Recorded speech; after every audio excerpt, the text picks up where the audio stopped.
दिल्ली चुनाव में शानदार जीत के बाद गुजरात लॉबी का प्रभाव बीजेपी में और मजबूत हो गया है।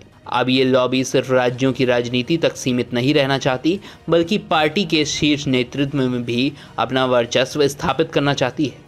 इसलिए अब गुजरात लॉबी अपने मन मुआफिक व्यक्ति को पार्टी अध्यक्ष बनाने के लिए जोर लगा रही है। अब तक बीजेपी अध्यक्ष का चयन संघ और मोदी शाह की सहमति से होता था, लेकिन इस बार संघ और बीजेपी के बीच इस मुद्दे पर गहरी खींचतान देखने को मिल रही है।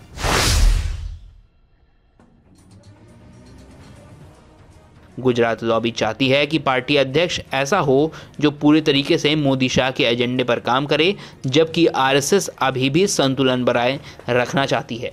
क्या बीजेपी का नया अध्यक्ष गुजराती लॉबी का चेहरा होगा? क्या संघ इस फैसले को स्वीकार करेगा या फिर टकराव बढ़ेगा? आइए इस पूरे घटनाक्रम को विस्तार से समझते हैं। गुजरात लॉबी अब पार्टी अध्यक्ष पद पर भी अपना पूरा नियंत्रण चाहती है। अब तक पार्टी के राष्ट्रीय अध्यक्ष संघ की सहमति से तय होते थे, लेकिन अब गुजरात लॉबी ये सुनिश्चित करना चाहती है कि अगला बीजेपी अध्यक्ष पूरी तरह से मोदी शाह के एजेंडे पर चले। संघ और बीजेपी के बीच मतभेद क्यों है आखिर? संघ चाहता है कि पार्टी अध्यक्ष ऐसा हो जो संगठन के सभी गुटों को साथ लेकर चले। मोदी शाह की गुजरात लॉबी चाहती है कि अध्यक्ष पूरी तरीके से उनकी रणनीति के हिसाब से काम करें। 2024 लोकसभा चुनाव के बाद बीजेपी में सत्ता संतुलन बदल रहा है और गुजरात लॉबी अब खुलकर संघ के प्रभाव को सीमित करना चाहती है। सूत्रों के मुताबिक गुजरात लॉबी ने पार्टी अध्यक्ष के लिए एक ऐसा नाम आगे बढ़ाया है जो आरएसएस और बीजेपी दोनों के बीच संतुलन बना सके। इस नाम को मिटास कहा जा रहा है, यानी ऐसा व्यक्ति जो शाह और मोदी के करीब हो और संघ भी पूरे तरीके से खिलाफ ना हो। इसमें कुछ संभावित नाम हैं, जिसमें कि पहला नाम भूपेंद्र यादव का है, जो गुजरात लॉबी के काफ़ी करीबी हैं लेकिन संघ से भी मधुर संबंध हैं। दूसरा नाम सीटी रवि का है, जो दक्षिण भारत में बीजेपी का बड़ा चेहरा है। संघ और मोदी शाह दोनों से जुड़ाव है इनका। तीसरा नाम प्रहलाद जोशी है, जो वर्तमान में केंद्रीय मंत्री हैं और संघ और गुजरात लॉबी के बीच संतुलन बना सकते हैं। चौथा नाम मनसुख मांडविया है, जो गुजरात से आते हैं और मोदी शाह के भरोसेमंद हैं। पांचवा नाम देवेंद्र फडणवीस है, महाराष्ट्र से हैं लेकिन गुजरात लॉबी के करीबी माने जाते हैं।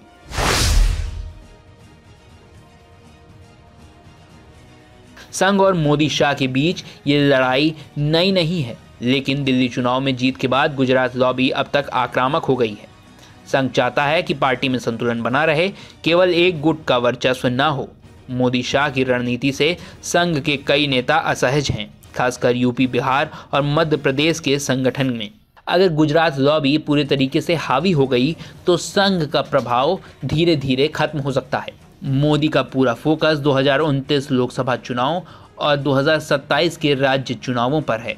बीजेपी को एक मजबूत, अनुशासित और पूरी तरीके से केंद्र नियंत्रित पार्टी बनाना चाहते हैं। इसलिए गुजरात लॉबी अब संघ को किनारे कर रही है, अपना मनपसंद अध्यक्ष लाने की तैयारी हो रही है।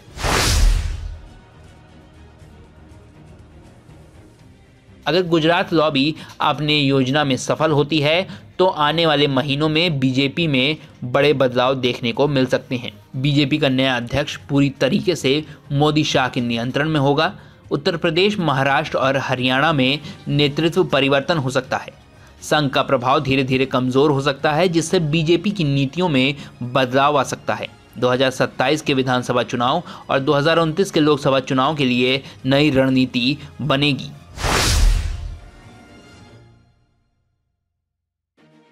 दिल्ली चुनाव की जीत ने गुजरात लॉबी को पहले से ज़्यादा ताकतवर बना दिया है। अब ये लॉबी पार्टी अध्यक्ष के पद पर भी अपना पूरा नियंत्रण चाहती है। हालांकि संघ अभी भी इस प्रक्रिया में अपनी भूमिका बनाए रखना चाहता है। अब देखने वाली बात यह है कि क्या संघ और मोदी शाह के बीच कोई नया समझौता होगा या फिर बीजेपी के अंदर एक नई सियासी लड़ाई देखने को मिलेगी। अगले कुछ महीनों में ये तय हो जाएगा कि बीजेपी का नया अध्यक्ष कौन होगा और ये पार्टी के भविष्य को कैसे प्रभावित करेगा। बीजेपी के अगले राष्ट्रीय अध्यक्ष का चुनाव टलता जा रहा है, लेकिन इसकी असली वजह क्या है? क्या नरेंद्र मोदी और आरएसएस के बीच दरार इतनी गहरी हो गई है कि अब पार्टी का राष्ट्रीय अध्यक्ष तय नहीं हो पा रहा है? बीजेपी में अब कौन होगा असली ताकतवर? मोदी या फिर आरएसएस। ये कहानी सिर्फ एक नए अध्यक्ष के चयन की नहीं है, बल्कि कहानी भारतीय जनता पार्टी के उस सबसे बड़े अंतर्कलह की है जिसकी चर्चा अभी तक सिर्फ बंद दरवाज़ों के पीछे हो रही थी। चलिए आपको बताते हैं कि कैसे नरेंद्र मोदी और आरएसएस के बीच आई इस दरार ने बीजेपी के लिए सबसे बड़ी मुसीबत खड़ी कर दी है।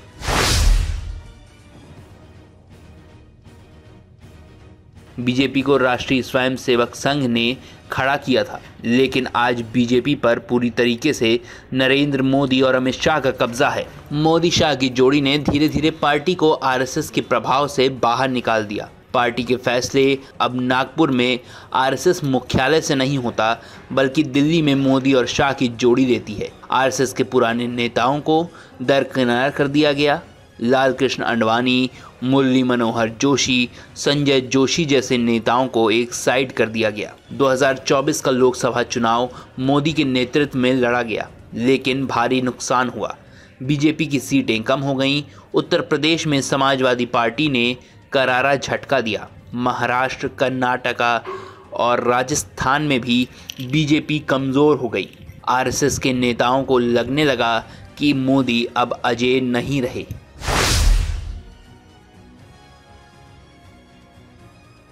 बीजेपी अध्यक्ष के चयन में अड़चन। आरएसएस चाहता है कि बीजेपी का अगला अध्यक्ष उनकी पसंद का हो, लेकिन मोदी और अमित शाह ने उनकी मांग को सिरे से खारिज कर दिया है। आरएसएस का कहना है कि बीजेपी अब व्यक्ति केंद्रित पार्टी बन गई है, जिससे सुधारने की जरूरत है, लेकिन मोदी को ये मंजूर नहीं है। आरएसएस चाहता था कि शिवराज सिंह चौहान को फिर मौका मिले, लेकिन मोदी शाह ने उनके बदले मोहन यादव को मुख्यमंत्री बना दिया। उत्तर प्रदेश में आरएसएस चाहता था कि योगी आदित्यनाथ को ज्यादा ताकत मिले, लेकिन मोदी उन्हें काबू में रखना चाहते हैं। महाराष्ट्र में भी आरएसएस चाहता था कि देवेंद्र फडणवीस को पूरी ताकत दी जाए, लेकिन मोदी ने उन्हें कमज़ोर कर दिया। आरएसएस का मानना है कि बीजेपी को अपनी हिंदुत्व की विचारधारा पर वापस लौटना चाहिए, लेकिन मोदी अब खुद को विकास पुरुष के तौर पर पेश करना चाहते हैं। आरएसएस को यह भी लगता है कि मोदी सिर्फ अपने ब्रांड को चमका रहे हैं और पार्टी का भविष्य दांव पर लगा रहे हैं।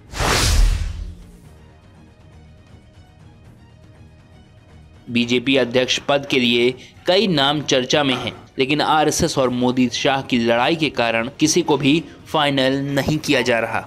आरएसएस की 3 बड़ी पसंद है। भगवत कराड संघ की नीतियों के करीब हैं, लेकिन मोदी शाह को पसंद नहीं। संजय जोशी जो आरएसएस के पुराने चेहरे हैं, लेकिन मोदी के धुर विरोधी हैं। बीएल संतोष संघ की नीतियों को मानने वाले हैं, लेकिन अमित शाह के करीबी नहीं हैं। और इसमें मोदी शाह की जो पसंद है उसमें हैं जेपी नड्डा, जो मोदी के भरोसेमंद हैं, लेकिन आरएसएस अब उन्हें हटाना चाहता है। अमित शाह खुद को अध्यक्ष नहीं बनाना चाहते, लेकिन अपने आदमी को बैठाना चाहते हैं। धर्मेंद्र प्रधान हैं जो मोदी के करीबी हैं, लेकिन संघ से दूरी है इनकी। इस टकराव के चलते बीजेपी के नए अध्यक्ष का नाम अब तक तय नहीं हो सका है।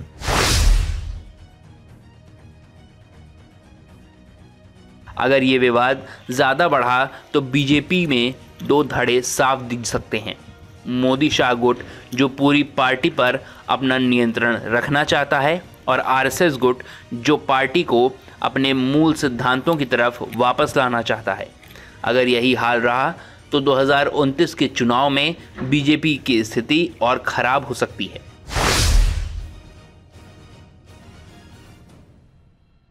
क्या आरएसएस बीजेपी को छोड़कर कोई नया राजनीतिक विकल्प तैयार करेगा? क्या बीजेपी का एक धड़ा अलग होकर असली जनसंघ के नाम पर नई पार्टी बना सकता है?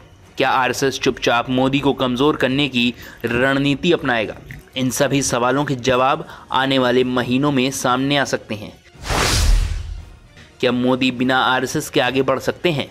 मोदी का अब तक का राजनीतिक सफर आरएसएस के समर्थन पर टिका रहा है। 2001 में गुजरात के मुख्यमंत्री बनते समय संघ ने उनका साथ दिया था। 2014 और 2019 में भी प्रधानमंत्री बनने में संघ की अहम भूमिका थी।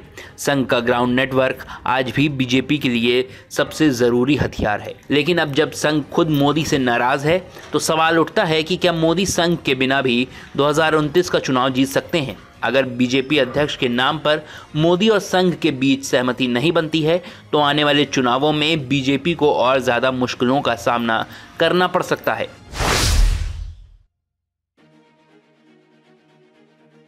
बीजेपी के लिए ये सबसे बड़ा संकट है। अगर मोदी और संघ के बीच सुलह नहीं होती है तो पार्टी में बड़ी टूट हो सकती है।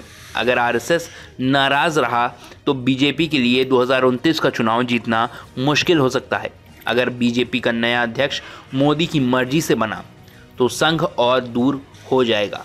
अब देखना यह है कि बीजेपी का नया अध्यक्ष कौन बनेगा, मोदी की पसंद का या फिर संघ के आदेश पर। क्या आपको लगता है कि आरएसएस और मोदी की इस लड़ाई में बीजेपी कमज़ोर होगी? क्या बीजेपी में बड़ी टूट मुमकिन है? आप अपनी राय कमेंट बॉक्स में लिखें और इस वीडियो को शेयर करें और देखते रहिए न्यूज़ नशा, आदत हर खबर की। और आप हमसे जुड़े रहने के लिए सब्सक्राइब करें YouTube पर, फॉलो करें Twitter पर और लाइक करें Facebook पर। और ज्यादा जानकारी के लिए आपको टाइप करना होगा सिर्फ न्यूज़ नशा।